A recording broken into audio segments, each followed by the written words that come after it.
Welcome friends, in third part of my series of lecture on carbocations. I have taken two parts earlier on carbocations. First, definition of the carbocation, explanation about the carbocation.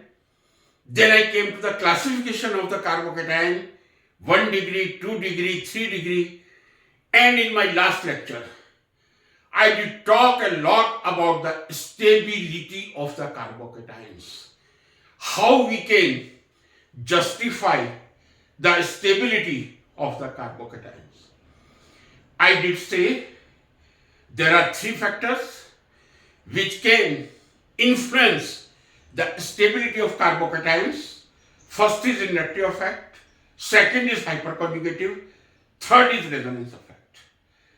I did talk a lot about the three effects. Then I took a number of examples: methyl, ethyl, isopropyl, tertiary butyl, benzyl, diphenyl methyl, triphenyl methyl, then tropylium, yes, which is very much stable carbocation, 10 raised to the power 11 times than triphenyl methyl carbocations. In the last, I did talk about two carbocations. One, tricyclopropyl cyclopropyl carbocation, and second simple tricyclopropyl methyl carbocation. Today I am starting with a very important point: detection of carbocations. How we can detect the formation of carbocation in any chemical reaction. Again, I am taking a very well-known and very simple reaction, tertiary butyl chloride, which undergo hydrolysis by SN1 mechanism, and there is formation of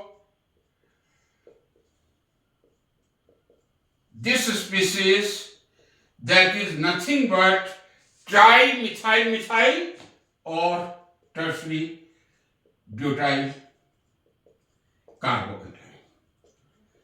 I did discuss a lot in my previous lecture. This is very simple example which I am taking first to explain the detection of the carbocation. How can you detect that a carbocation is forming in the reaction or not? I have taken simple example, tertiary butyl chloride, which undergo hydrolysis by SN1 mechanism. There is formation of tertiary butyl carbocation. That is a well-known example. Many years back that was reported. But this is a method how we can learn in future. Suppose you research on any unknown reaction and you wish to find out whether carbocation formation is there or not. That is for that. This is taught in MSc classes. And the only way, I will say, the only way for the detection of carbocation is nothing than NMR. Or I can say NMR is the beautiful tool to find out whether the formation of carbocation in a particular reaction takes place or not. What is NMR? Nuclear magnetic resonance. Nuclear magnetic resonance. One word is nuclear, another is magnetic, third is resonance. Means something which is related to nuclei. That is in NMR. Something which is deal with the nuclei, that is nothing but the proton. In this case, I will write proton NMR. Yes, NMR might be of various types, but here primarily I am concerned with proton NMR. So nuclear, what is there? Magnetic. You put the substance in the external magnets, that is very high power magnets. That's why earlier 60 megahertz in 60 megahertz NMR was a luxury, I am honestly telling you. Later on 90 megahertz came, and that was FT NMR. You read in MSc classes what is CW, FT NMR. This was totally CW. Then there was 110 megahertz FT NMR, 500 megahertz FT NMR. The first 500 megahertz NMR was brought in Tata Institute of Fundamental Research, Bombay, TIFR, in February 1984, and I was lucky enough to work on that 500 megahertz in July 1984 only. At present, we have NMR up to 1000 megahertz. Means the strength of the magnet depends on the requirement or on your pocket. NMR is a very costly instrument. I don't think that 1000 NMR might be less than 4 to 5 crore, 1000. So NMR, nuclear magnetic resonance, that is a wonderful tool to find out the number of proton, position of proton. By splitting you can find out splitting of proton. But if some intermediate formation like carbocation is there, you can also find out with the help of NMR. Now I will go further. How can I detect the formation of tertiary butyl carbocation in this case? Suppose tertiary butyl chloride ionizes to give tertiary butyl carbocation. That is a well known, I am telling.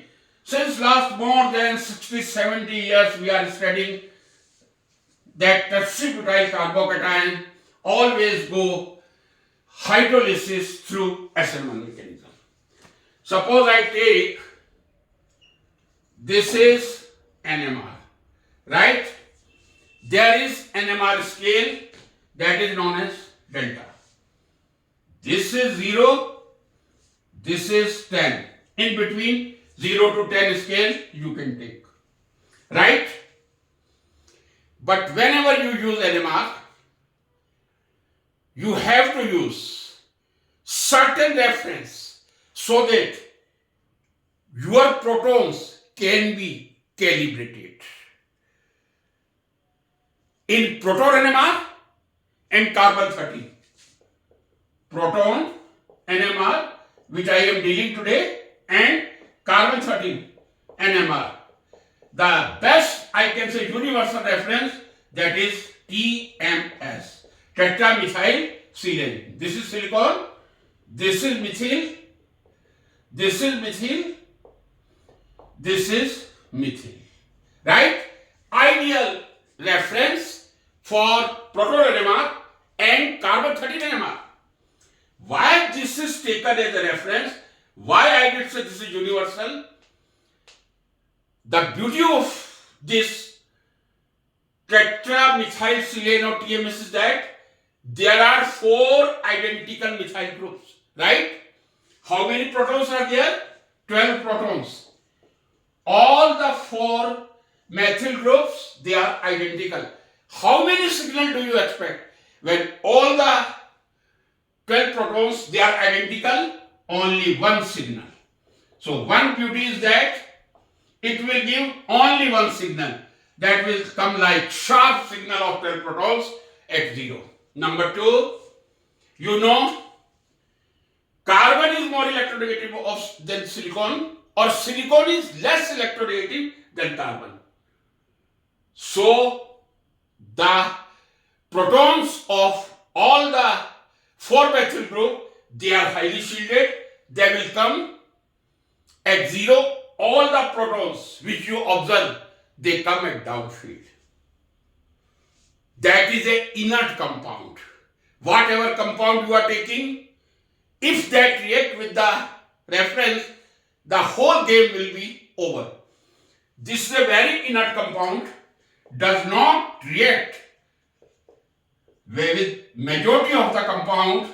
You can take very safely in the solvent CdCl3, that is also a very good solvent.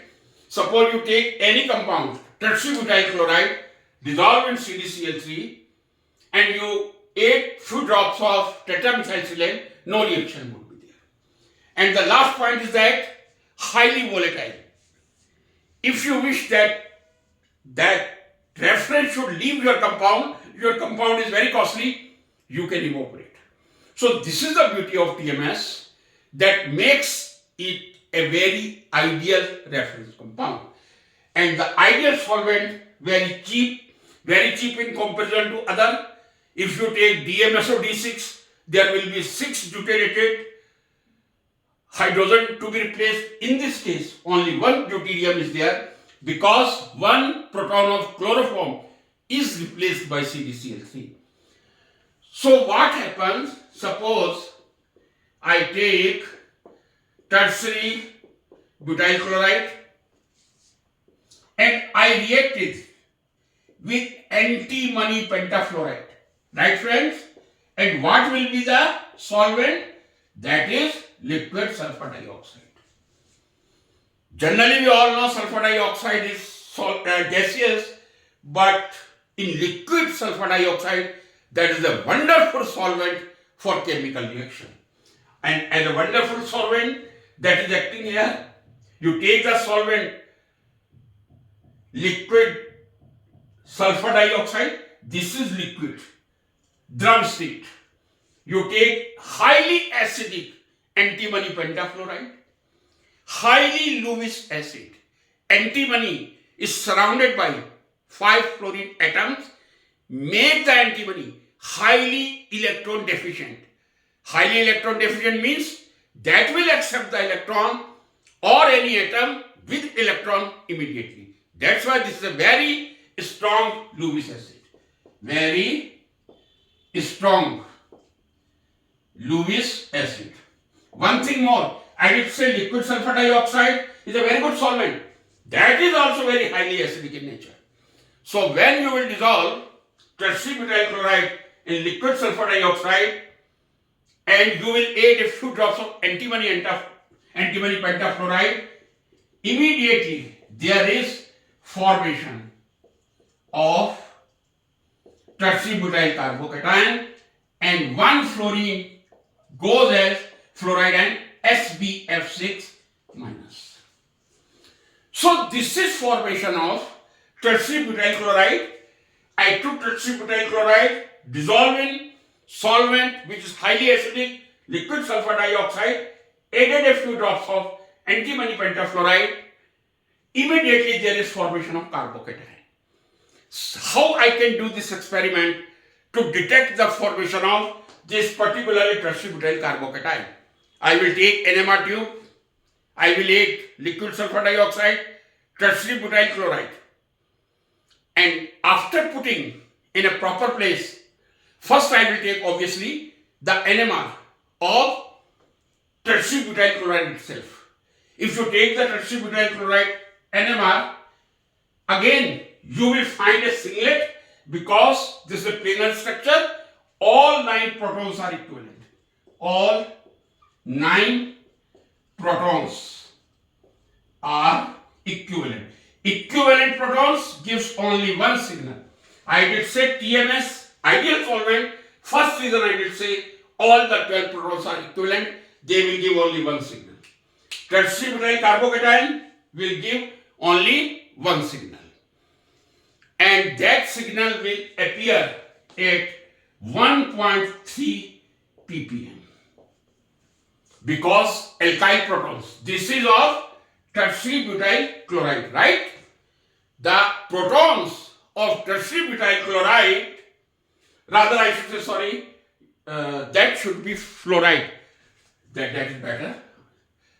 That may form the antimony fluoride chloride, but for removal of confusion, I am taking fluorine, tetrabutyl fluoride. So all the 9 protons in tetrabutyl fluoride, they are appearing at 1.3 ppm. A little bit downfield because highly electronegative fluorine is there. But when you add antimony pentafluoride in that NMR tube, the protons will appear here at 4.35 ppm. Right? I will write it separately because it is a little bit difficult to understand the NMR and detection of carbocation through NMR. Earlier, tertiary butyl fluoride, these protons were appearing 1.3 ppm. ppm is scale, parts per million, right? But when I add, obviously liquid sulfur dioxide is there, but when I add highly acidic antimony pentafluoride, there is formation of carbocation, and now the peak which was appearing at 1.3 in tetrabutyl fluoride shifted to 4.35. This is known as downfield shift. When you go to this side, that is a downfield shift, right? Don't mistake with 10. 10 is a scale, nothing to do. But this is a downfield shift. Now the question arises, why this downfield shift takes place? Earlier the protons were 1.3 ppm in tertiary butyl fluoride, but they come to 4.35 ppm in tertiary butyl carbocation. Because in tertiary butyl carbocation, this is tertiary butyl carbocation, what are you looking? Positive charge. Positive charge carbon, which is highly electron deficient, will attract the electron of all the 3 methyl. You see, that will attract the electron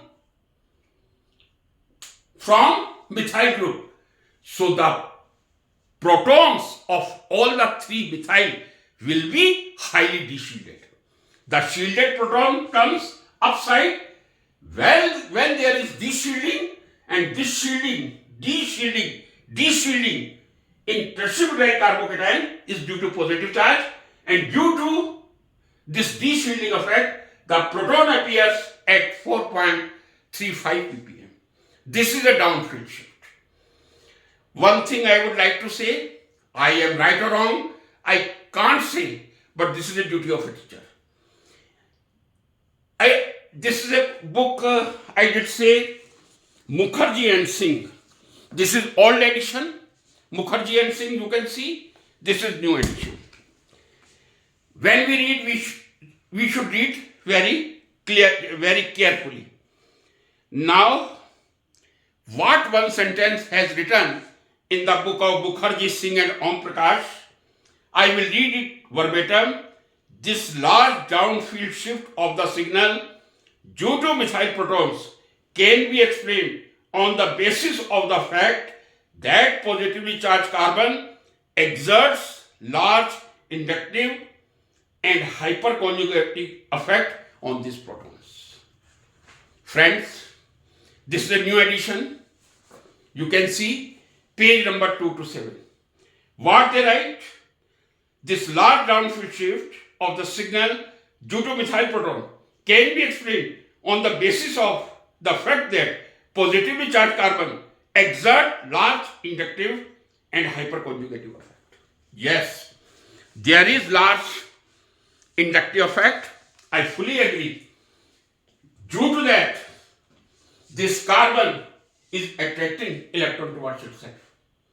But where hyperconjugation will participate? If hyperconjugation will participate, that will increase the stability. Right? And once the carbocation is formed, right? That is tetrabutyl carbocation. In NMR, we can say there is a positive charge. When positive charge, exclusively positive charge, like an ion, sodium ion or calcium ion is there, then we cannot say this is due to inductive effect or hyperconjugation.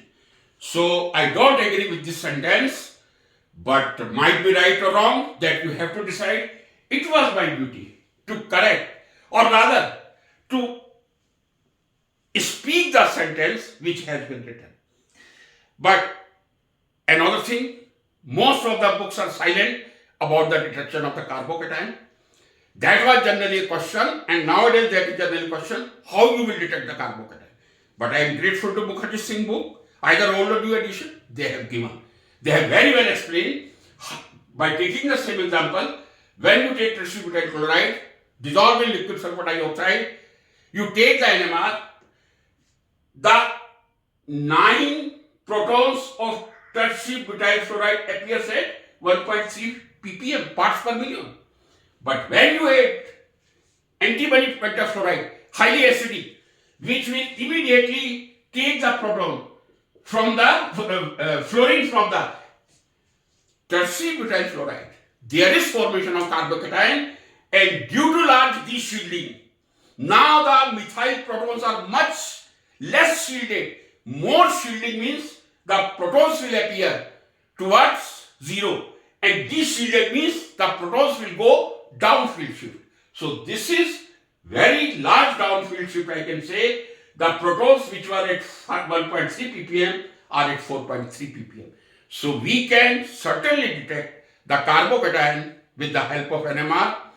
NMR is such a topic. If it would be possible, I will start a series on NMR also. But I did speak a little in my Pustak Darshan Karyakram when I was showing the book of Silverstein. I did say earlier in Silverstein, ultraviolet spectra was there, and before 90 and about 90, I was teaching ultraviolet, mainly from that book. That was very good. But nowadays, if you see, there is IR spectroscopy, there is UV spectroscopy, NMR, mass, and so on. But what progress I have seen in mass and NMR. If I compare both, technology in mass has highly upgraded. Similarly in NMR, I did say earlier, near about 1980, C60 CW NMR was a luxury. But nowadays, you can find 1000 megahertz NMR. I can say certainly in Bangalore, I cannot say about 1000, but there are 10 to 12, 900 megahertz NMR. So we can detect the carbocation with the help of NMR. Friends, if you have some doubt, please write in the comment box. Thank you so much.